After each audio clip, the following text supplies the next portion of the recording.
This is Elland Road.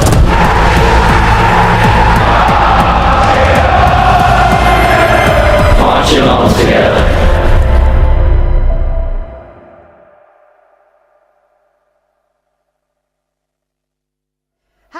Welcome to Matchday Live. We are back here at Elland Road for the EFL Cup and all championship clash with Middlesbrough. We'll have all the build-up to the match to come and full match commentary of the game with Bryn and Tony on LUTV for all monthly subscribers. Joining us for this one, we have a man who went through every single emotion feasible on Saturday with the rest of us. It's Michael Bridges. Bridgie, have you recovered? I feel like I've been to Flamingo Land on every ride, Emma, and being a Leeds fan, it should come with a health warning. Nice little plug there. Yes, exactly. Yeah, keep the sponsors happy. But do you know what? It really did mental. have everything that game, though, didn't it? It took our hearts to new levels. It had everything bar the 3 points that we needed, and almost at the end, Aronson got the. I know he got the equaliser, but he almost got the winner. This place would have gone off, and we deserved the win. We played so much good football. We just weren't clinical, and obviously they were. Yeah, we'll look back on it shortly, but it would have been, you know, we had so many opportunities early on in the game to put it to bed, and from Daniel Farke's point of view, that would have been pretty disappointing. Oh, it would have been very disappointing. I think the manager's actually in disbelief at the actual expected goals that we produced, the chances we created, and how we didn't actually win that game. He'll be disillusioned, but like I was saying after that match, there was a lot of positives to take out of that, Emma. If I'm putting my coach's hat on and taking away the love and the joy of this football club as a fan, you've got to put a realistic lid on it and say, actually, when you're trying to get a style of play over and you want to create as many chances as you can, with the quality of players that we've got, there should have been a victory behind it, even though we didn't get the 3 points. Absolutely. Well, like I say, we will have a look back at the highlights from Saturday's game. We will hear from Daniel Farke. But right now, Bridgie, we are back in our living room. Yeah. It's the cup game. What are you expecting tonight? I'm expecting a very good encounter because we've got two very good teams. There'll be changes. That's what happens in the Carabao Cup. And what you will get, Michael Carrick, he's an attacking player. He like his style of play. He likes to get Middlesbrough on the front foot. I think one of his issues last season, they conceded a lot of goals. He's tried to tighten it up in the first game. They got a win. They got a 1-0 victory. That would have pleased him down to, absolutely delighted with that result. He would have been. Daniel Farke, we've seen what we do. We play front foot football, I call it. You get in the counter attack. You've got pace, we close down and we create chances. So this is going to be a very good encounter. Well, you mentioned a number of changes. There's 8 changes for both sides heading into this clash tonight. But in terms of the cup itself, what is the mindset? Because we know that both of these sides as well will have all eyes on the league simultaneously. Yeah, I mean, that's got to be priority for both the clubs. We should have been promoted last season. We didn't. We go again and we get another opportunity. Two teams here tonight that are probably in the top 3 to 4 favourites to be promoted from the Championship. So as the managers, that's what they want. A cup run's fantastic, but realistically, the chances that you're going to get to win that, the fans love it, you go on a run, but the managers and the players and the fans, we want to get back to the Premier League, and that's what it's all about. Absolutely. But we know that Borough, well, from last season, we know that Borough can be a tough opponent. Mm-hmm. They'll be up for it tonight, won't they? Oh yeah, well, you've got to be. You're a professional footballer, you're up for every single game, and there's no shying away from it. Michael Carrick he's done a fantastic job there. He's got the buy-in of the players. Very reminiscent of what Daniel Farke has done, because Bielsa was the main man here. Obviously we absolutely embraced what he was all about, and then we went through a little bit of a patch where you're thinking, where are we going in the direction of the manager? Now we've got Daniel Farke, we know what he wants, the players have embraced it. That's exactly what Middlesbrough have done under Michael Carrick as well, and both owners have been very pleased with what's going on. Yeah, well, we could see some other players just warming up outside there. 8 changes to the starting 11 for this Leeds United side, Michael Bridges. Only players keeping their place are Junior Firpo, Ethan Ampadu and Joe Rodon. I think we caught a glimpse of Gelhardt there.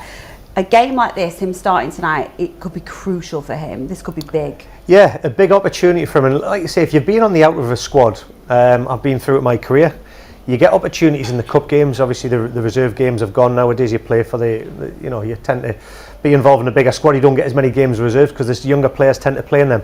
So opportunities like this, you've got to take it as a massive opportunity to say, you know what it is, I'm still here, I've got a point to prove. And I do like what Joffrey's all about, because he hasn't been a bad egg. He's had to wait his time. And when you get that opportunity, you must take it, because what we're judged on, if you're playing the attacking third, Emma, goals and assists. And for me, Joffrey hasn't got enough goals. So tonight, with the opportunity out there against Championship opposition, you've got to go and you've got to perform and be ready for your opportunity. So pre-season, he's got no there shouldn't be any question marks about his fitness level, because you have been working all pre-season to get yourself ready for that starting game. He didn't get in, he's got his opportunity tonight, and I wish him all the best. Yeah, and someone else who's going to want to prove themselves in a game like this is Joe Rothwell, who makes his first start, and he's going to be really important for those set plays and passing, isn't he? Well, I was super impressed at the weekend with our set plays, because last season it was one of the key areas I thought we needed to improve massively. Not only defending them, but obviously the distribution into the area were kind of looked like we didn't have a plan B. Everything was just launching there. So I know they've worked on it so well in pre-season. And we saw that with Gruev with the free kick that he hit the crossbar. We saw the deliveries in the area. We looked dangerous from them. A lot of headers. So Rothwell gives us that. He's not a left-footed player. He's a right-footed player. He's got very good distribution when he went on the ball. So playing out is going to be key.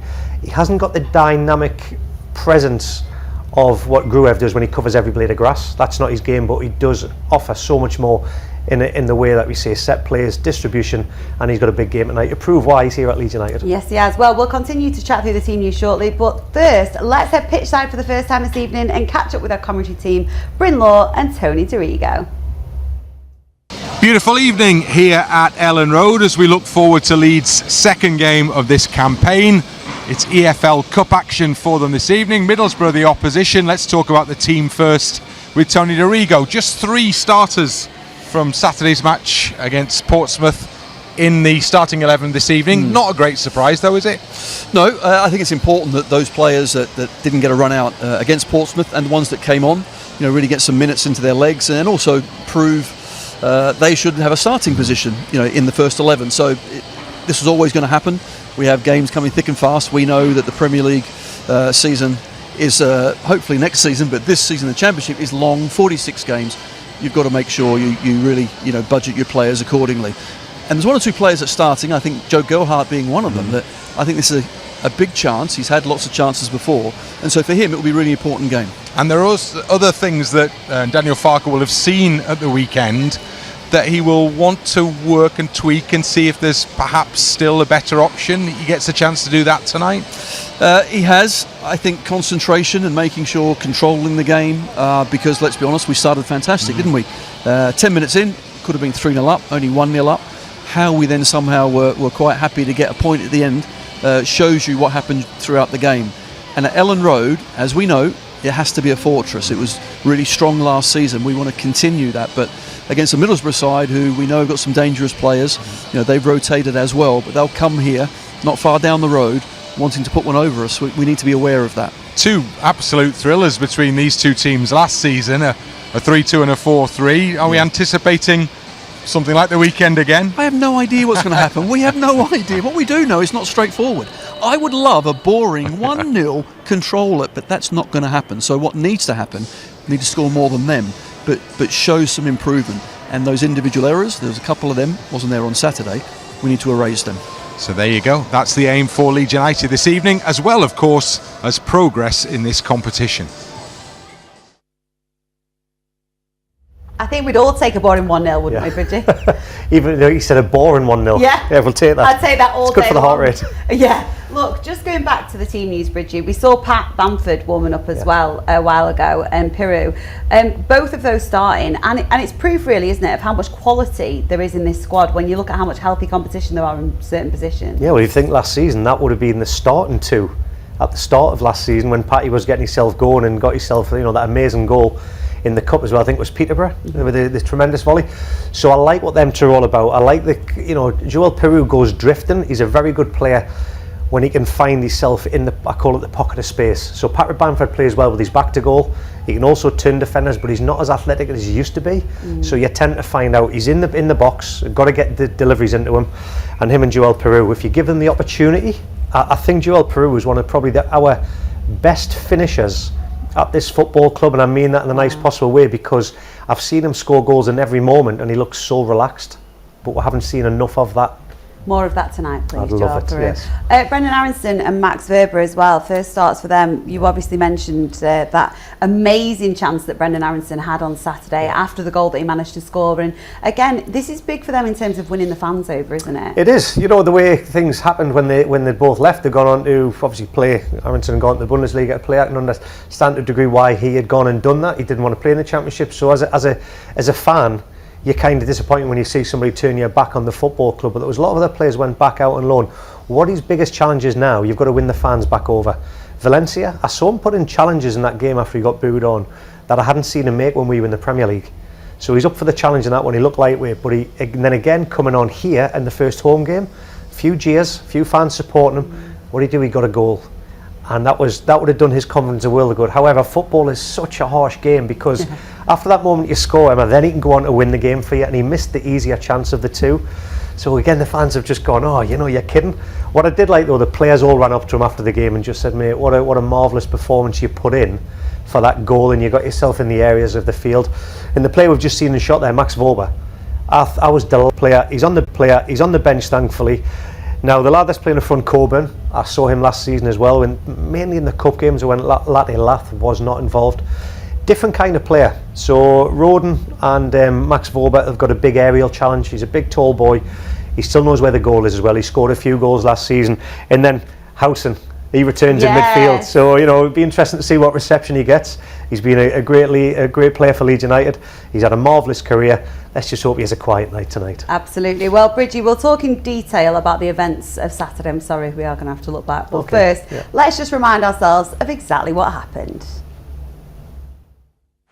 A new season maybe, but the same old sense of expectation around Elland Road as Leeds United take on Portsmouth in the first game of the Championship campaign. The visitors are making their first appearance at this elevated level since 2012, so Leeds will surely start as favourites to come out on top.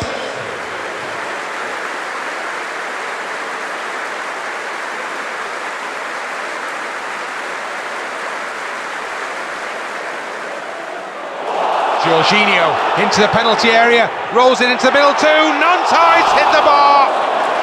Nonto crashing his shot goalwards. In it goes, towards the far post! Oh, it's off the bar! Header comes back in and the keeper picks it up at the far post. Gruev with the ball in and over, off the bar again!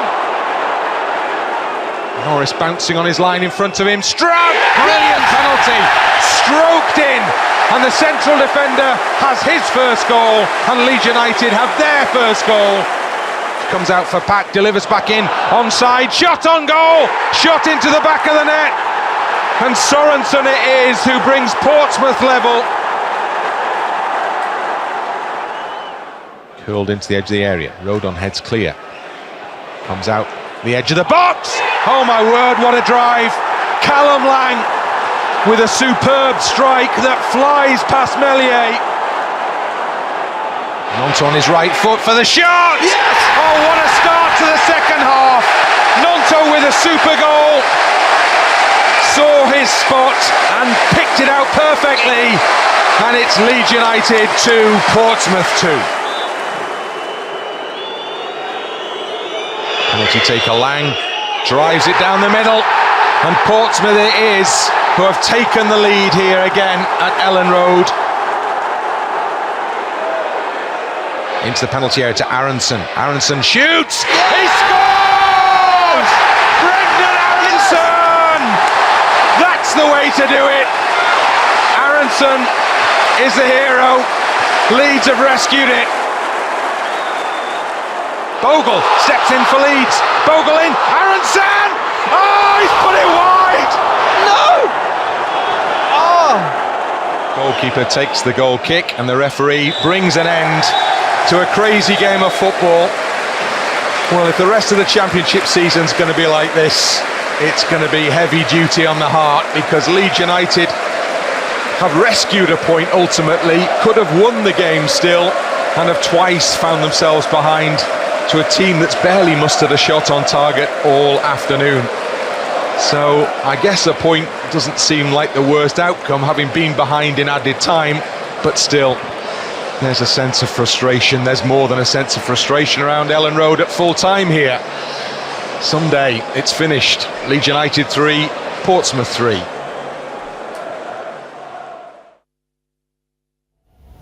Bryn's right there, isn't he, Bridgie, that, you know, taking a point away from that game doesn't seem like the worst case scenario, but actually expectations, you know, how we thought that game was going to play out, particularly with the early dominance, it is disappointing. When you look at the last 5 minutes of the game, we're delighted that we did get the point. Should have had all 3, but if you look at the first 5 minutes of the game, we're thinking, how have we not won the whole game? Because it was the crossbar, the post, it was just absolutely mental. And it was almost like, I remember just thinking, welcome to the Championship, Portsmouth. You know, this is what you're going to endure. This could be 6 or 7 goals.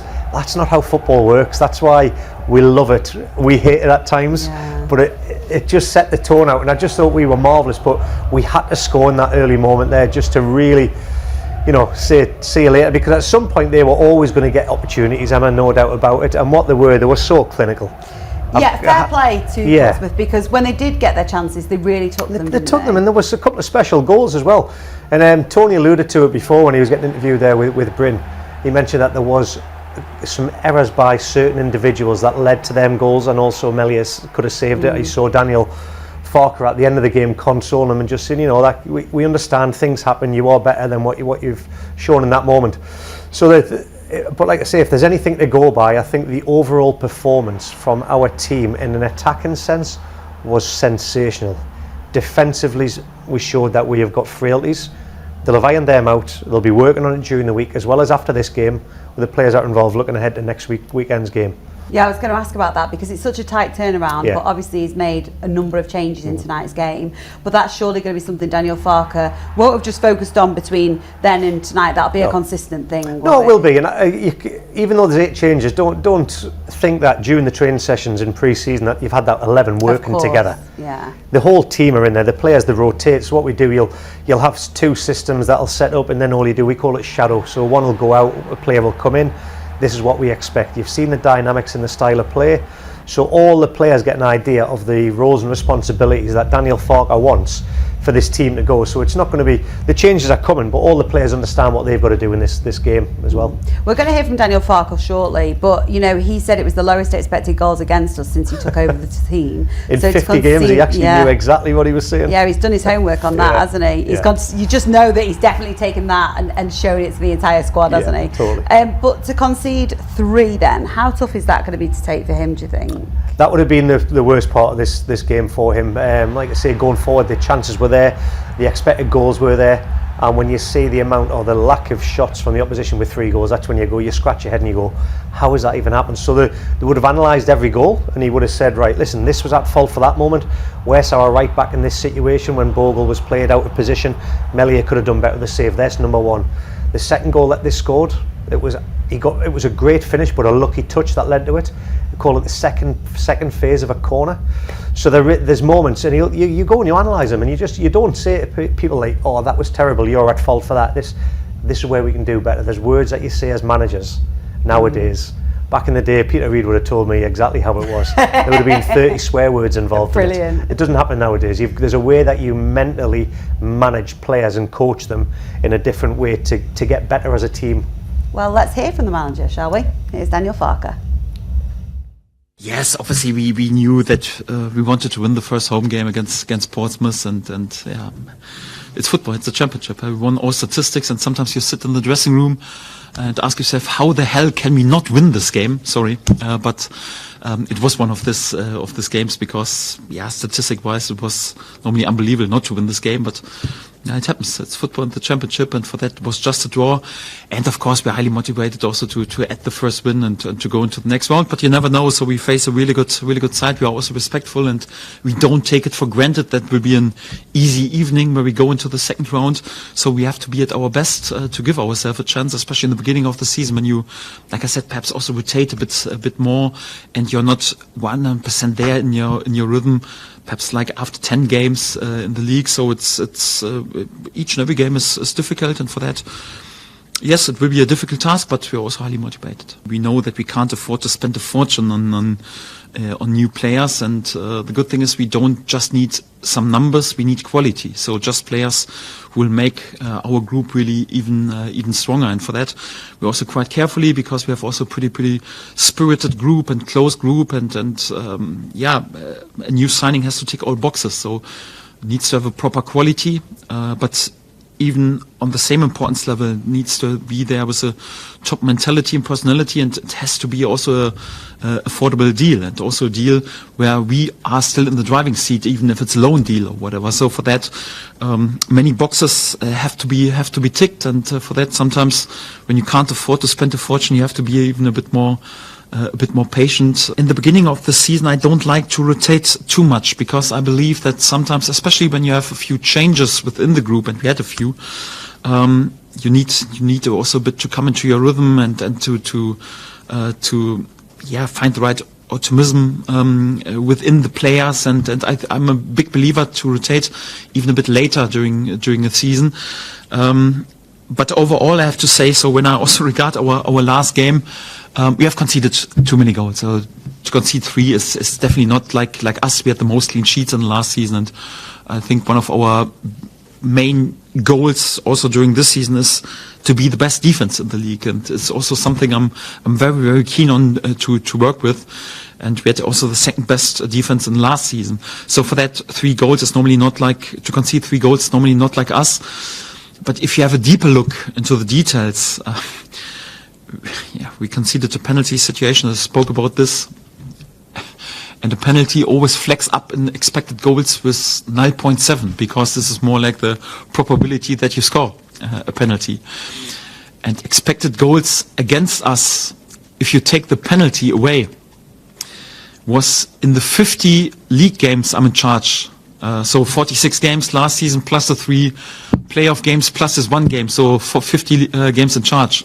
If you take the penalty situation out of this, it was the lowest expected goals against us in all 50 games. We know that we face one of the, for me, best sides also in this league. So for me, they're also one of the favorites to finish in the top 6 at least. And it's definitely a really good side. And they spoke about their ambition. They have a really good coach and a really quality players. I think also a good blend out of experience and exciting young players. And we know also from last season how tight and competitive the games were. And they will come with confidence after a first win. They will come also with confidence after proper cup run, also in the last season. And they know that you can sometimes even celebrate some magic nights in this cup competitions, and they will try to repeat this again. And for that, we are pretty respectful, but we are also highly motivated, and we know that when we are at our best, so we have a great chance also to go into the next round. And I expect on both sides also a few changes. Yes, we will see what the outcome is, but I expect a tight game and hopefully with a better ending for us. Bridgie, you were saying watching that he has really dissected that game, hasn't he? Unbelievable, the depth of the stats that he's gone into there with his coach and staff to know exactly what the XGs and all them were. Fantastic. Well, look, 12 goals between these two sides last season. Are you expecting goals galore in this one, or do you think it's going to be a bit more cagey? I like what Daniel Falk was saying there. He said that was not us from last season. The 3 goals, we were the second best team in the division. We had 9 clean sheets in a row. I remember going over that Christmas period, the new year. Into 2024 we were magnificent, so he would have been devastated with that, because that's what gets you results. Clean sheets win your games, because we have the firepower to score goals. So I'm expecting a lot of goals today, Emma, and I'm hoping that's only from the team in white. I was going to say, I hope our hearts can contend with it. Yeah. Look, Bridgie, how much, just quickly as a side note, how much do you want to be out there? Because it is popping off. I don't know if you can tell the behind us. atmosphere is going mental. I below us. feel like that's more electric than normal even. Plus the tunes are brilliant. I just want to get out and have a bit of a rave. Bridgie, bring it out as in a 21-year-old. Look, quickly before we do head outside. Daniel Falk has a full squad to pick from, and he is expecting some additions, but it's still really important, even at this stage in the season, that he balances it all, isn't it? Yeah, he's got to, because there's players on the outer that are getting an opportunity tonight. There's still the windows open.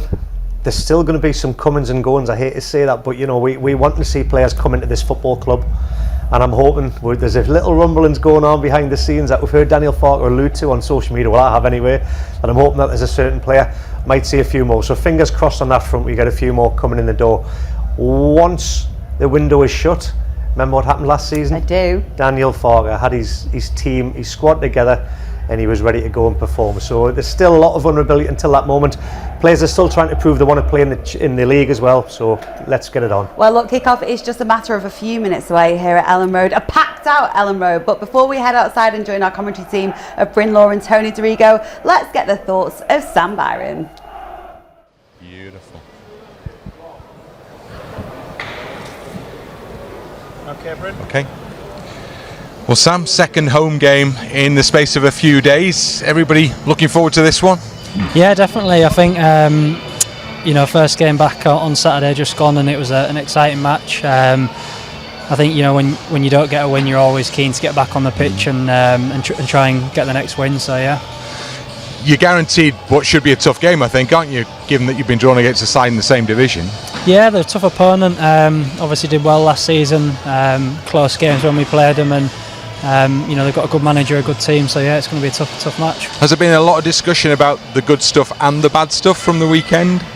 Yeah, we analyse every game afterwards, and like you say, take the positive points, and then where we can learn, we do our best. Obviously tonight's a completely different game, different opponent, so we prepare for each game as it comes.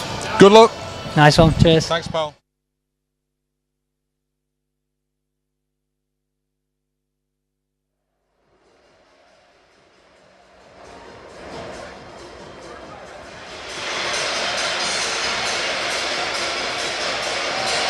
Teams are in the tunnel. We're almost ready for Leeds United's first entry into